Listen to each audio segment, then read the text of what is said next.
audite ry'imikorere abakozi n'umutungo bya ADEPR kugira ngo bifashe muri ayo mavugurura. Kane, kwemeza no gushyira mu bikorwa amavugurura muri ADEPR ni 4,000 byagendeye. Kwemeza no gushyira mu bikorwa amavugurura. Ntago bo bari baje gutekereza amavugurura, bari baje kwemeza no gushyira mu bikorwa. Ntago ari kwemeza cyakwihakana, ni ukuyemeza ukanayashyira mu bikorwa. Niyo mpamvu uyu muvugizi iyo bamubazaga baturakora ibiki, yaravuga ngo ndi gukora ibyo bantu. None muri iyi baruwa urabona yarababeshyaga? Ntabwo yababeshyaga. Niyo njye mbwiza abantu kuri sinjye mfata uruhande. Ndakubwira nahanga uyu umuntu muramurenganya, ibi kibazo kinari cyaba kiri ahandi. Ari kibazo cyawe rero. Icyambere suggestion kugira ngo iki kiganiro cyangwa ibyo bintu uvuze mu by'ukuri muri ADEPR birakenewe. Kandi kuri cano byumvwa n'abantu wenda bakurikirana aya masosho media. Nta kuntu wategura conference nko kuri TV1 cyangwa kuri indi TV yirebwa n'abanyarwanda benshi ukababwira ibi bintu neza wenda ko bazumva.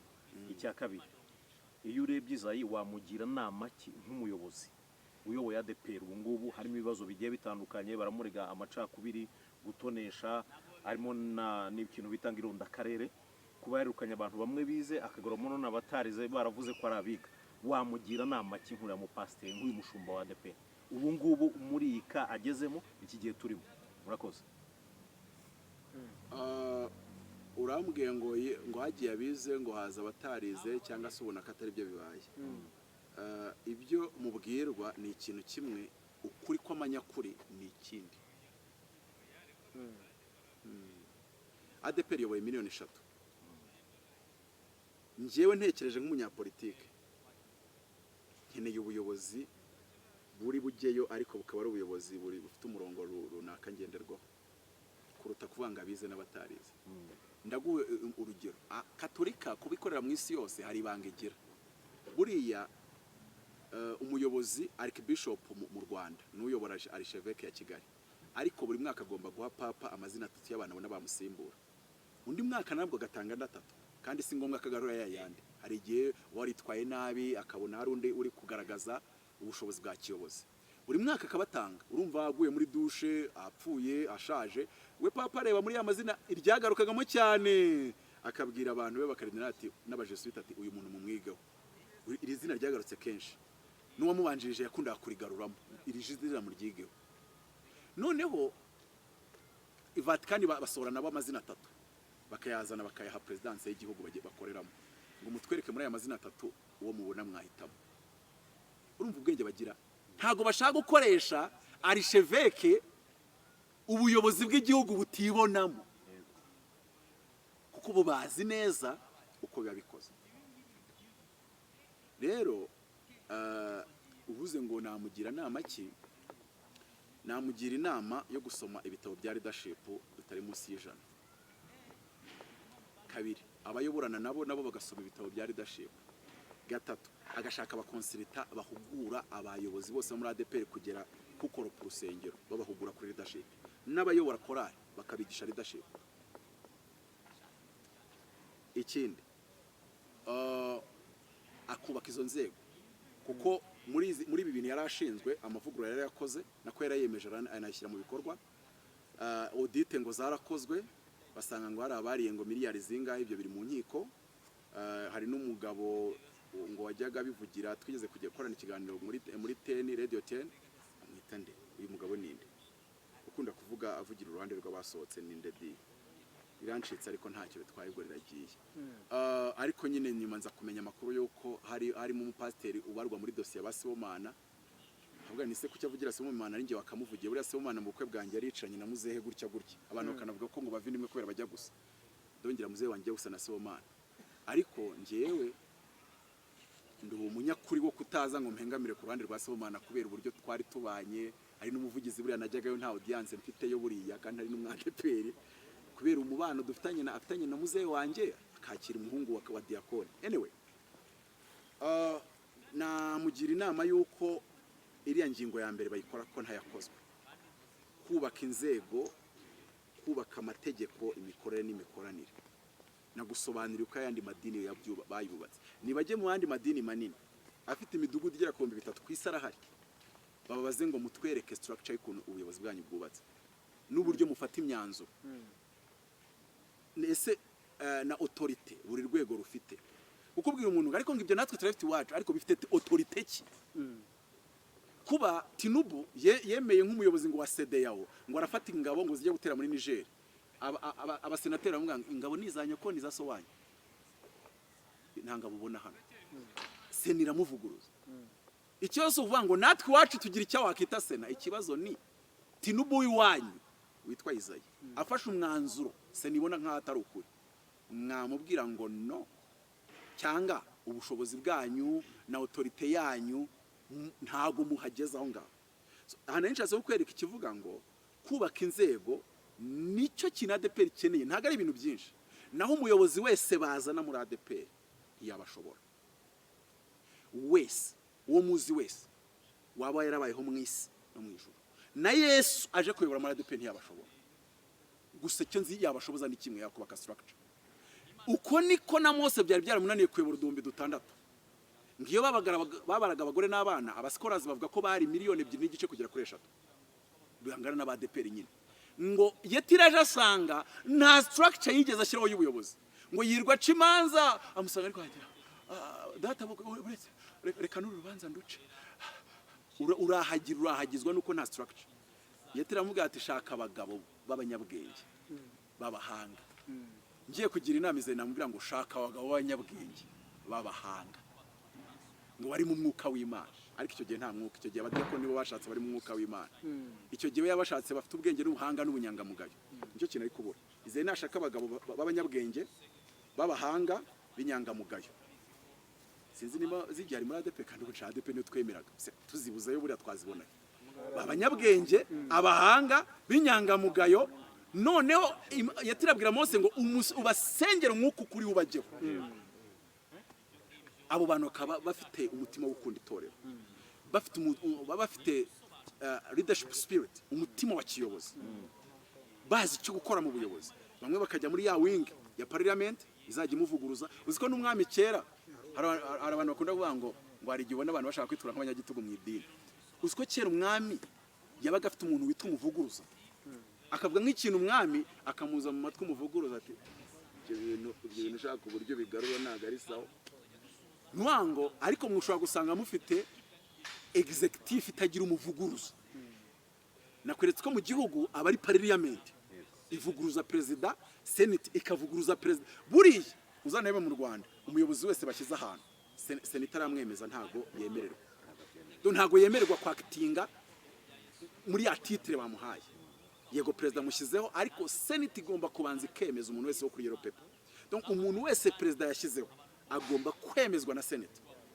hari impamvu baba barabishyizeho gutyo rero none ugasanga iwanyu mufite president wanyu utagira sena na parliament imuvuguruza cyangwa se yanashyirwaho n'ubundi kabimeze nk'inkoma amashyize ntago ari byo noneho nimubura noneho na cya ya parti ya gatatu yo guca imanza noneho hagati muri mwebwe nanone kiraba ikibazo kandi izo parti zose cyane cyane icimanza igomba gukora kinyamwuga ntago izana ngo turasenga iyo bigeze mu guca urubanza ni ikimenyetso n'abatangabuhamya kwa kundi ubizi muri ribu yo mu Rwanda mu bucamanza bwo mu Rwanda mu rukiko rwo mu Rwanda ndumva aricyo navuga gusa wenda ko tubivuze mu kiganiro kiri gusa n'ikiri kujya ku musozo njye nifuza ngo umunsi umwe bazambwire ntegure koko tujye kuri televiziyo koko nibarangiza babitegura mu kuba uburyo bwo guhitanga ikiganiro nk'uko mvuze babitegura mu kuzana ba bantu ngo banzahura torero na ba bandi muri no minsi nsigaye mbona baca abantu umwe yaravuze ngo arabahagaritse kandi ukabona bikorwa n'abantu bavuze mu buyobozi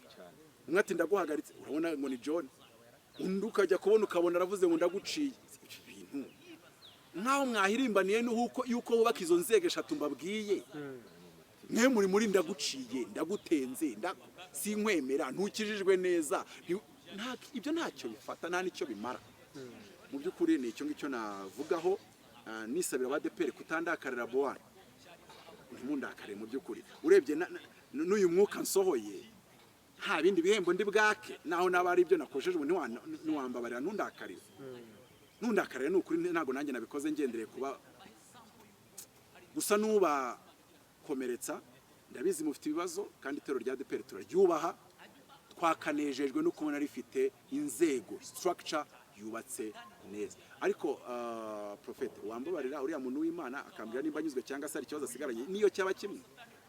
Ikibazo rwose. Ikindi cya nyuma nashaka kubaza ni inama wagira abanyamwuka. ADEPR biragaragara ko abantu bayoboye ibitekerezo bijya bihinduka na rimwe kuko ibintu uko byahoze ni nako bikiri. Bivuga ngo nta kintu cyo gihinduka kandi nzi ko ikintu kimwe nzi imurabona umunyamwuka abafite ikintu bita dictatorship muri we yumva ko ibyo avuze ari uko ibyo akoze ari n'ijya atekera ko ibyo avuze ari Imana ibivuze atavuguruza. Aba bantu cyangwa itorero ry'umwuka warigira nama ki? Wenda ikintu ikibazo kigoye gikomeye byansaba kugisakira igisubizo nitonze ariko reka nshake igisubizo kiri buze hafi. Abanyamwuka nibasobanukirwe yuko kuyobora n'ubuyobozi nyine urabwiga ukabumenya cyangwa ntubumenye, ariko ntimugashake kuvanga ubuyobozi na numvise ijwi na rize vekire ntago bivanga. Niyo byose waba ubifite muri wowe, iyo ugiye kuyobora wibuka ko ugiye kuyobora abantu ugakoresha tekinike za kiyobozi zo kuyobora abantu. Cyokoze umwuka w'Imana waba umufite bikaba akarusho kuko ashobora kukuyobora kugikwiye, aho ugomba wenda kuba witonze wakabaye ufata imyanzuro ihubutse. Burya umwuka w'Imana ni ingenzi, ariko umwuka ntagasimbura ubwenge. Pawulo yavuze ngo nimba nsengesha umwuka nsengesha n'ubwenge. Niyo mpamvu hano kupira nabandikiye ngo think, pray, plan, work. Iri jambo ryitwa plan ni naryo mwita believe muri bya bindi byo mu rusengero. Ngo believe ntago ari ukujyariya ngo believe ni uguplaninga. If you don't have a plan then you don't believe. Nimba ADEPR idafite inzego nanayita ni nkaho wabyita ko nta kwizera, kuko kwizera kwakabaye kubaka izo nzego. Ariko iyo bidakozwe muti twe turizera, kwizera ariho nabihuje na bwa bunyamwuka warizi ko nta muntu wahanura atizera, nta muntu wakumva ijwi ry'Imana atizera. Ariko kwizera kugomba kujyana na cognitive ability, kugomba kujyana no gutekereza, kugomba kujyana n'igenamigambi, kugomba kujyana n'amategeko ukuntu yanditse n'inzego nuko zikorana. Izaya akabazi ngo hari ikintu natekereza akaba ari inzego muri ADEPR zitakemera, nawe naho yaba gitekereza akakibuza ukavuga ati ndabizi ziriya nzego zirimo kana byaba byiza. Urwego rwa parliament rugakorera nk'inyamata, urwego rwa executive rugakorera mu gihagati, urwego rw'ubucamanza ugasanga ruri gukorera Kabuga. Ubwo kandi nibe muri the physical bikaba binasupoje ko nta kuba mwagiye gusangira rikonje, ndavuga fantastic. Bivuze ngo izo nzego zirigenga, si ngombwa ko bazikoramo baba ari abantu b'amacuti b'amashumi, ahubwo biravuze ngo nafata umwanzuro utari mu nyungu z'ABADEPR miliyoni 3 mukamuzi ko biri muri mandate yanyu kumuvuguruza, muramuvuguruza kandi nawe agenda akeye ku mutima. Nawe ejo azazane bya bintu yabyize neza, yabinogeje kurushaho, noneho ejo muvuge muti ntureba basi turabyemeye. Ariko no mu kubishyira mu bikorwa tuzaza kureba uko muri kubishyira mu bikorwa. Naho umuntu ngo agiye guhagarika abantu ngo nta merekeza ukaregwa mu manza ngo ugatsindwa, ubwo se bijya gushyirwa mu bikorwa abo nakita nka ba seniti ba ADEPR bari donc baramuretse ashyira mu bikorwa ibintu azatsindirwa mu rubanza. Ariko ubwo ngubwo yaravuga ati urumva Imana nimba yashyizeho ubwo yanyemeye nimbikora, akagira ngo nabikora se bikajya mu nkiko. Donc wigeze utekereza ngo nibijya mu nkiko? None se tuvuge ko nta banyamategeko ADEPR igira? None se ubwo mwanzuro bagiye kuwufata bazi bazaca murarutwa na minister wa local government bamwaje ngo indishyi ngo z'abantu bari kwimura manegeka ati no, ati indishyi nta n'umwe uzazibona. Bati ubwo se ni waba uciyemo amategeko atoya, buriya butaka ntago leta ibushaka. Ati turi kubakiza ibiza, twamenye yuko iyerekwa ryatubwiye yuko meteo kwagiye kuza imvura nk'imangukano. Ati ubwo turi gukwakwanya kugira ngo dukize amagara yanyu. Ati none se umuntu yakiza amagara yawe akanakwishyura? Iyo abantu bagiye basanze bakoze accident imodoka bakajya kwihata amashoka barakwishyura, barayitemagura yesha barayihereza papa kandi bayishyuyeho miliyoni 50. Papa bati turi kugukiza, nta nubwo bakubaza sha papa wanavuga ngo oya mwintemera imodoka, bati uyu nguyu yaturubuye, ati ubu ngubu ntabwo witekerezo bikiri ku murongo barayicagacanga. Urumva ko abanyabwenge b'isi bo afite ibitekerezo by'ubwenge kandi biri juridique bya buri kintu cyose ari gukora. None undi we ari gukora ibintu wajya kumurega ntatsinde, uwa kabiri ajya kumurega ntatsinde, kandi ubwo ngo wirukanya abantu 4 hakureza abantu batarenze 100.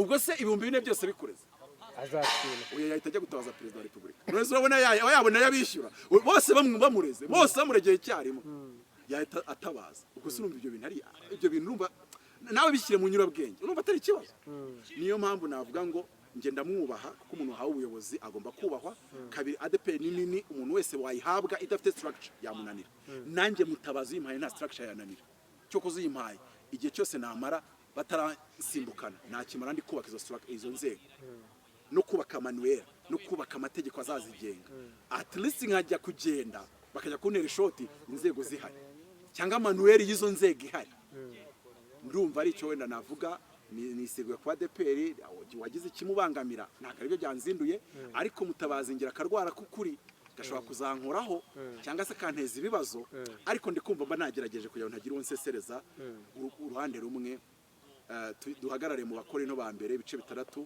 aho Paul yabajije abantu ngo ariko hagati muri mwe nta banyabwenge barimo dusoreza aho ngaho tuvuga ngo think pray plan work think pray plan work think pray plan fight ariko se hagati muri mwe nta banyabwenge barimo ngo mwubake structure y'inzego yirimo branche 3 kandi zigenga zifite separation of power naho sura murakoze cyane nimero ni